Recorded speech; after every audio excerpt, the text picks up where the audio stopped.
ദേവസ്വം ബോർഡിന്റെ മുൻ പ്രസിഡന്റും അതോടൊപ്പം തന്നെ CPM നേതാവും മുൻ MLA ഒക്കെയായ A. പത്മകുമാറിനെ വീണ്ടും കൊല്ലത്തെ വിജിലൻസ് കോടതിയിൽ ഹാജരാക്കും.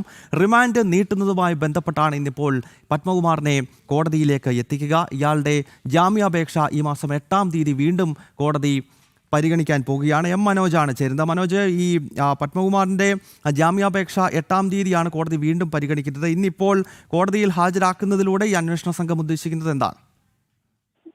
കഴിഞ്ഞ തവണ കോടതിയിൽ ഹാജരാക്കി റിമാൻഡ് കാലാവധി കൂട്ടിയത് ഡിസംബർ 4 വരെയാണ്. അതായത് ഇന്നാണ് പത്മകുമാറിന്റെ റിമാൻഡ് കാലാവധി അവസാനിക്കുന്നത്. അതുകൊണ്ട് തന്നെ വീണ്ടും കൊല്ലം വിജിലൻസ് കോടതിയിൽ ഹാജരാക്കി റിമാൻഡ് കാലാവധി നീട്ടി നൽകാനാണ് തീരുമാനം. ഇതിനിടയിൽ തന്നെ അന്വേഷണ സംഘം കസ്റ്റഡി അപേക്ഷ നൽകി A. പത്മകുമാറിനെ ചോദ്യം ചെയ്തിരുന്നു. കൃത്യമായുള്ള വിവരങ്ങൾ A. പത്മകുമാറിൽ നിന്ന് ശേഖരിച്ചിരുന്നു.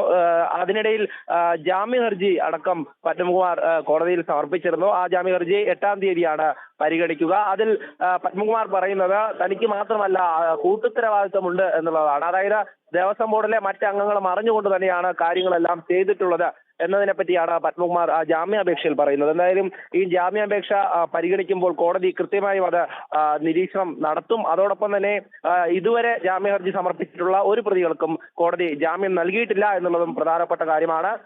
ഈ അന്വേഷണത്തിന്റെ ഈ ഒരു ഘട്ടത്തിൽ പ്രതികൾക്ക് ജാമ്യം നൽകേണ്ടതില്ല എന്നുള്ളത് തന്നെയാണ് പ്രോസിക്യൂഷൻ വാദവും.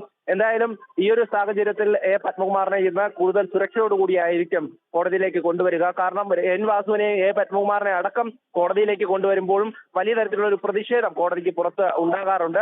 എന്തായാലും ഈ ഒരു സാഹചര്യത്തിൽ CPM-നെ സംബന്ധിച്ചിടത്തോളം വലിയ ഒരു പ്രതിരോധത്തിലായ അവസ്ഥയാണ്. കാരണം ഒരു MLA ആയിരുന്ന CPM-ന്റെ നിലവിൽ ജില്ലാ കമ്മിറ്റി അംഗമായിട്ടുള്ള A. പത്മകുമാറിനെ അറസ്റ്റ് ചെയ്തതിലൂടെ കൂടുതൽ നേതാക്കളിലേക്കും അല്ലെങ്കിൽ മന്ത്രിമാരിലേക്ക് അടക്കം അന്വേഷണം എത്തുമോ എന്നുള്ള ഒരു ആശങ്ക തന്നെയാണ് CPM-നും.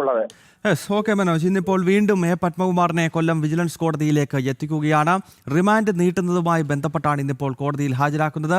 മുൻ MLA-യും CPM നേതാവുമായിട്ടുള്ള പത്മകുമാർ സമർപ്പിച്ച ജാമ്യാപേക്ഷ വീണ്ടും ഈ മാസം 8-ന് കോടതി പരിഗണിക്കാനിരിക്കുകയാണ്. ഇന്നിപ്പോൾ കോടതിയിൽ ഹാജരാക്കുന്നത്. മനോജാണ് ഈ വാർത്തയുടെ വിശദാംശങ്ങൾ നൽകിയത്.